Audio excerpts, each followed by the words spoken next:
Assalomu alaykum. Bugun sizlar bilan juda ham oddiy, ammo samarali bo'lgan texnikani o'rgataman. Bu texnika esa orzularimizni amalga oshirishga imkon beradi.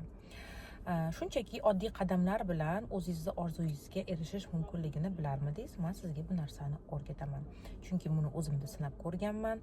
Mana shu orzuyim uchun kerakli miqdorda menga pul summasi kelgan va bu narsani o'zimga xarid qilishga imkoniyatim bo'lgan.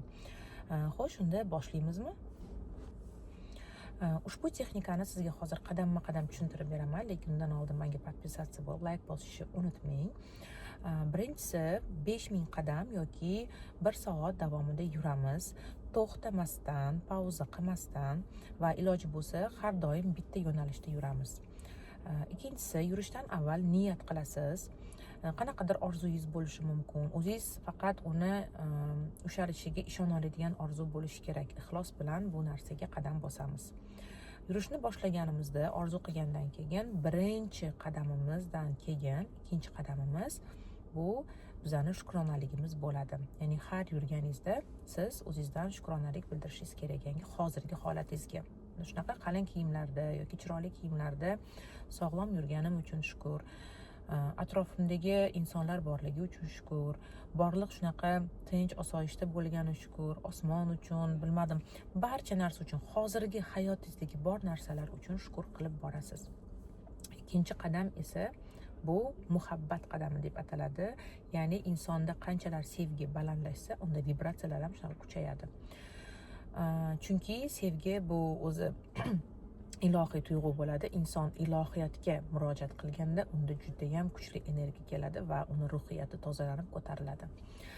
Mana shunaqa sevgi berasiz butun dunyoga, olamga, hozirgi holatingizga, atrofingizga, o'zingizga. Shunchaki sevaman deyishingiz mumkin, sevgi deyishingiz mumkin. O'zimni sevaman, shu turishimni, tanamni sevaman, atrofimdagi ayol erkaklarni sevaman, osmonni sevaman, ishxonamni sevaman, o'zimni pullarimni sevaman va hokazo hokazo. Bor narsaga sevgi berasiz. Shunaqa sevgi beringki, xuddi bu ichingizdan taralib butun bir dunyoga sochilayotgandek holatda bo'lsin.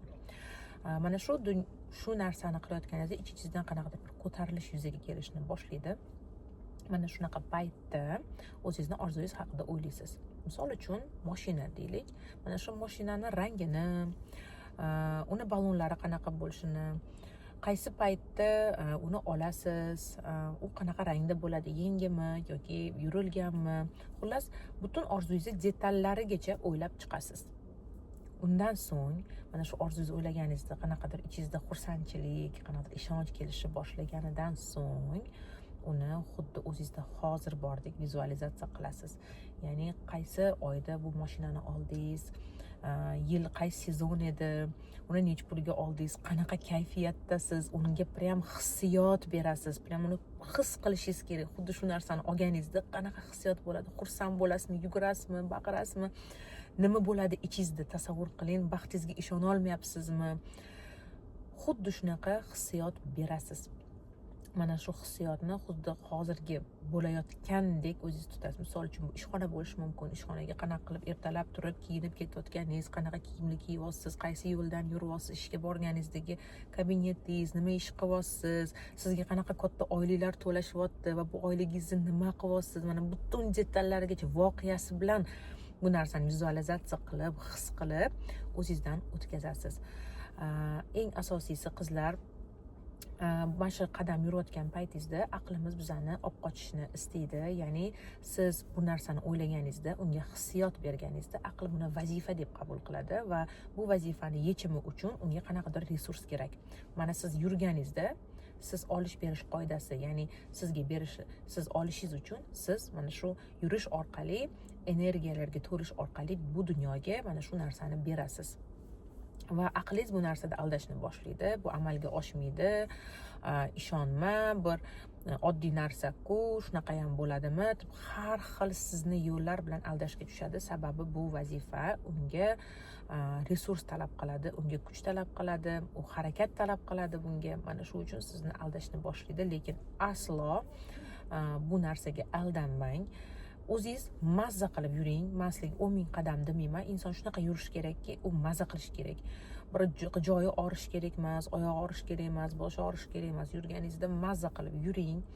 Albatta bu narsani 21 kundan 30 kungacha bajarasiz. Menga nimadir judayam kerak bo'lsa, qanaqadir kattaroq nimadir narsaga ishonsam shu narsa kelishiga, lekin qaysi yo'l bilan chaqirsammikin deb mana shu texnikani o'zim ham bajaraman, bir necha marotaba bajarganman va har doim rezultat bo'lgan. Va nima bo'lgan taqdirda ham, qanaqa natija bo'lsa ham bu narsani xursandlik bilan qabul qiling, chunki bizga yaratgan eng xayrlisini nasib qiladi. Sizga video yoqqan bo'lsa xursandman. Albatta menga obuna bo'lib, bu videoga klass bosishni unutmang. Sog' salomat bo'ling.